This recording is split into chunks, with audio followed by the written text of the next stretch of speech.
दिना दिए कहाँ जाइए वरिया से बाहर जाइए ये क्या वीडियो करे ठीक रहे ना।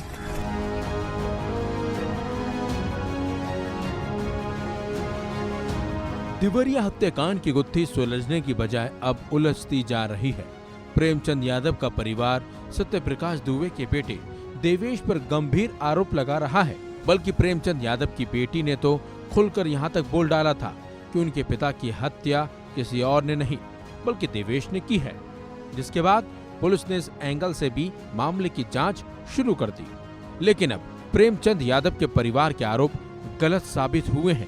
यहाँ तक कि जांच में खुलासा हुआ है कि प्रेमचंद यादव के पास किसी का 1 अक्टूबर की रात से 2 अक्टूबर की सुबह तक कोई फोन नहीं आया था।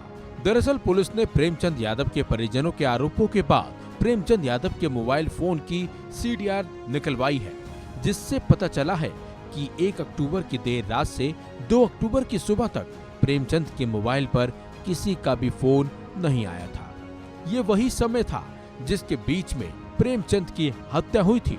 आपको बता दें, पुलिस प्रेमचंद यादव का फोन तो अभी तक बरामद नहीं कर सकी है, लेकिन पुलिस ने प्रेमचंद यादव के फोन का जो कॉल डिटेल निकलवाया है उसमें साफ तौर पर ये पता चलता है कि घटना के समय प्रेमचंद के मोबाइल पर किसी का भी फोन नहीं आया था।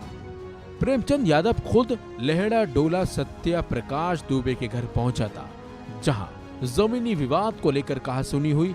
फिर दोनों पक्षों में मारपीट हुई, जिसमें प्रेमचंद यादव की जान चली गई। जब इसकी जानकारी प्रेमचंद के घर वालों और गांव वालों को लगी तो सत्यप्रकाश दुबे और उनके परिवार के 4 सदस्यों की गोली मारकर जान ले ली गई। इस वारदात को सत्यप्रकाश के घर में घुसकर अंजाम दिया गया था। इस हत्याकांड में पुलिस अभी तक 21 अभियुक्तों को जेल भेज चुकी है, जिसमें प्रेमचंद यादव के पिता राम भवन यादव, छोटे भाई रामजी यादव और प्रेमचंद यादव का ड्राइवर और दाहिना हाथ नवनाथ मिश्रा उर्फ पट्टू शामिल है। पट्टू ने ही प्रेमचंद यादव की लाइसेंसी राइफल से 3 फायर किया था। उसे राइफल के साथ गिरफ्तार कर लिया गया है। मामले में कुल नामजद 27 अभियुक्त हैं, जबकि 50 अज्ञात हैं। दरअसल वारदात के दिन से ही प्रेमचंद यादव की पत्नी और बेटी दावा कर रही हैं कि किसी का फोन आया था, जिसके बाद प्रेमचंद घर से निकलने की बात कहकर गया था। प्रेमचंद की पत्नी प्रेमशीला का कहना है कि सुबह वो चाय लेकर प्रेमचंद के पास पहुंची, तब तक किसी का फोन आया और वो जल्दबाजी में बिना चाय पिए ही घर से निकल गए। कुछ देर बाद ही सत्यप्रकाश दुबे के घर पर उनकी हत्या कर दी गई।